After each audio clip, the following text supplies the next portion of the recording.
নমস্কার বন্ধুরা, পুষ্প রান্নাঘরে তোমাদের সবাইকে স্বাগতম। আজকে চলে এসেছি নতুন একটা রান্নার ভিডিও নিয়ে। আমি এই ছোট ছোট বেগুনটা দেখো, আর আলু দিয়ে রুই মাছ দিয়ে রান্না করব, আর মাছের মাথা দিয়ে রুই মাছ দিয়ে রান্না করব। আমি মাছের নুন হলুদ মাখিয়ে রেখেছি, আর এদিকে কারকোল ভাজা করব। তোমরা দেখতে থাকো। নমস্কার বন্ধুরা, পুষ্প রান্নাঘরে তোমাদের সবাইকে স্বাগতম। আমি আজকে রান্না করব ছোট বেগুন দিয়ে আলু দিয়ে রুই মাছ দিয়ে ঝোল। আমি কড়াইতে তেল দিয়ে মাছ ভেজে নিয়েছি, ওই কড়াইতেই তেল দিয়ে আবার অল্প সাদা জিরে ফোড়ন দিয়ে দিলাম। এখন বেগুন আর আলুটা দিয়ে দেবো।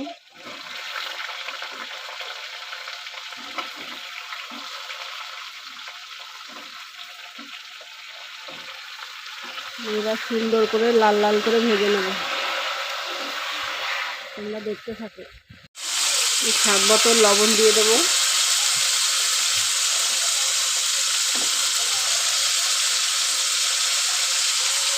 হলুদ গুঁড়ো দিয়ে দেবো 1 চামচ,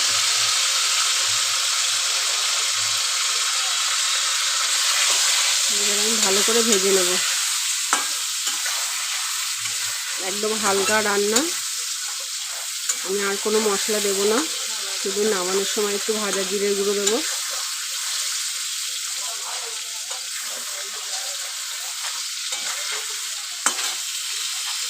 সামান্য একটু লঙ্কার গুঁড়ো দেবো,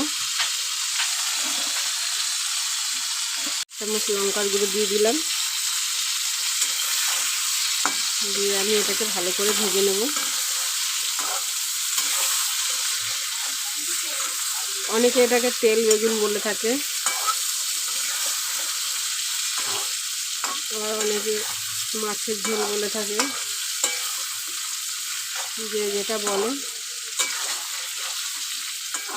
কারা কারা এইভাবে ছোট বেগুন দিয়ে রুই মাছ দিয়ে ঝোল খেয়েছো আমাকে কমেন্টে জানিও।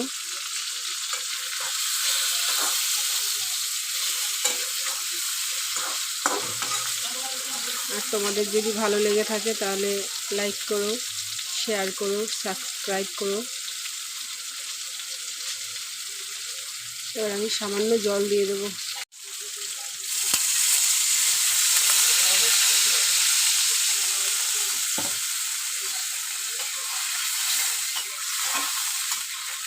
জল দেওয়া হয়ে গেছে, এবার একটু ফুটলে আমি মাছটা দিয়ে দেবো। ঝোলটা আমার ভালো করে ফুটে গেছে। এখন আমি মাছটা ভেজে রেখেছিলাম সেটা দিয়ে দেবো।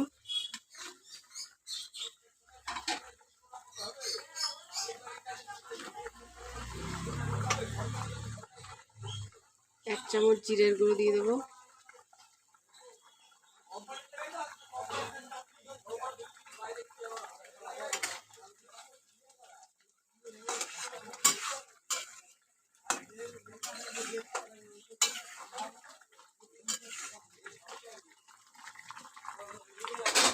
এবার 2 মিনিটের জন্য একটু ফুটবে ঝোলটা, তারপরে নামিয়ে নেব।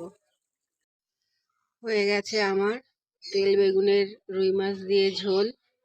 তোমাদের যদি ভালো লেগে থাকে তাহলে তোমরা প্লিজ লাইক করো, কমেন্ট করো, শেয়ার করো।